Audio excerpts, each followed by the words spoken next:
Индустриальный парк в Батыревском муниципальном округе будет готов уже в следующем году. Об этом сообщил глава Чувашии на встрече с заместителем премьер-министра Республики Татарстан Василием Шахразиевым.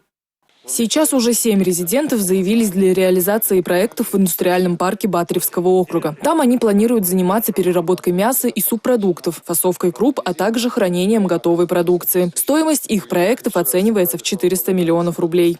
Мы предполагаем, что этот индустриальный парк должен стать или может стать как раз в связи со строительством трассы М12 и других логистических центров таким центром производства халяльной продукции. Мог бы, с одной стороны, повысить востребованность уже производимой продукции, а может быть стать таким межрегиональным центром обеспечения изготовления и выхода, в том числе на зарубежные рынки халяльной продукции.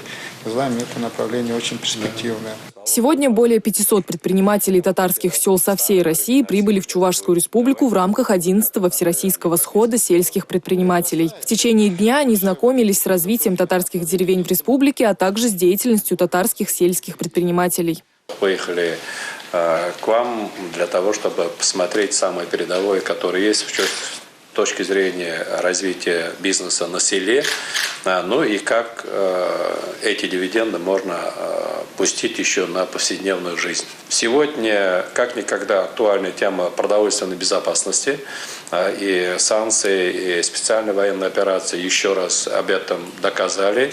Если наши амбары полны, погреба и возможности есть, хлеб и еда на столе есть, все остальное можно спокойно вести. Развитие бизнеса на селе является одной из ключевых задач правительства Чувашии. По программе инициативного бюджетирования в этом году республика выделила почти 1,5 миллиарда рублей на финансирование более 1000 проектов сельских жителей. Также в этом году в области сельского хозяйства реализуется 92 крупных проекта. Это строительство животноводческих комплексов, а также развитие птицеводства. Анна Центовская, Сергей Емельянов, Республика.